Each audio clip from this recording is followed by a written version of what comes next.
Est-ce que vous payez la taxe de stupidité sur Facebook? Salut, c'est Greg de l'atelier web marketing, bienvenue dans cette nouvelle vidéo. Alors je m'excuse un peu du terme un peu familier, taxe de stupidité, mais c'est fait exprès et c'est un terme qui a le mérite de faire réagir. Attendez, je me déplace un petit peu. C'est un terme qui a le mérite de faire réagir. Et c'est quoi la taxe de stupidité Facebook? La taxe de stupidité Facebook, c'est en fait ce que malheureusement 95% des marketeurs font sur Facebook. C'est-à-dire que vous lancez une campagne, vous attendez 2-3 jours avec un budget assez limité, voir ce que ça donne. Ça ne donne pas de résultat et vous la coupez en vous disant bon ben ok, ça ne marche pas, je vais essayer autre chose. Alors, soit vous allez essayer une autre offre, une autre audience, une autre image, peu importe. Vous passez au test suivant. Et en fait, le truc qui se passe, c'est que vous n'avez pas laissé le temps à l'algorithme de se déclencher. Donc c'est pour ça qu'on appelle ça la taxe de stupidité, c'est-à-dire qu'en fait, vous n'avez même pas commencé à utiliser l'algorithme et le supercalculateur Facebook pour qu'il vous aide à trouver les bonnes personnes. Là, il a juste commencé à diffuser votre publicité. Il a montré donc à certaines personnes, il a récupéré quelques données, mais il n'en a pas encore assez. Il n'a pas assez de données pour vraiment enclencher sur l'optimisation et faire en sorte de trouver les personnes qui vous intéressent. Donc en fait, quand vous arrêtez trop tôt une campagne comme ça, généralement, voilà, on l'arrête au bout de 2 jours et on se dit que ça ne marche pas.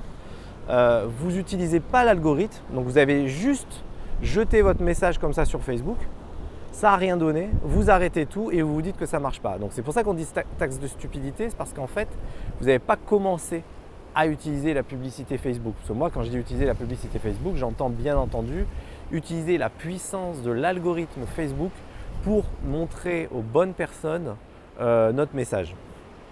Donc si vous arrêtez trop tôt, vous n'arriverez jamais à ce stade-là et du coup, vous n'utiliserez jamais la publicité Facebook. Donc, je voulais attirer votre attention sur ce concept-là aujourd'hui, sachant que c'est malheureusement ce que je vois trop souvent. On arrête vite les pubs. Alors, je comprends, on flippe un petit peu. Oups, il y a du vent là. On flippe un petit peu et du coup, on arrête vite les campagnes. Mais il faudrait les laisser au moins 2 semaines tourner. Alors, je sais, vous allez me dire, oh là là, 2 semaines, c'est énorme, je suis d'accord. Moi, j'aime bien laisser tourner au moins 1 semaine avec même un petit budget de 5 € ou 10 € par jour. Et du coup, ça donne de meilleurs résultats. En fait, il vaut mieux la laisser tourner pendant 1 semaine avec 5 € par jour que la laisser tourner 2 jours à 20 € par jour. Vous allez payer plus cher, mais ce sera moins efficace. Parce que dans le premier cas, vous aurez payé 35 € et dans le deuxième cas, vous aurez payé 40 €. Donc, il vaut mieux la laisser plus longtemps avec un budget plus faible.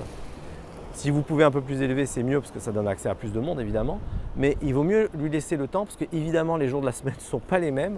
Ce n'est pas les mêmes personnes qu'il y aura et il faut lui laisser le temps au temps et qu'il ait le temps de trouver les bonnes personnes. Donc voilà, je voulais attirer votre attention sur cette taxe de stupidité Facebook et éviter de tomber dans le piège comme la plupart des gens et après qui vont dire que la publicité Facebook ne fonctionne pas. Voilà, je vous remercie, je vous dis à très vite dans une prochaine vidéo. Salut, ciao!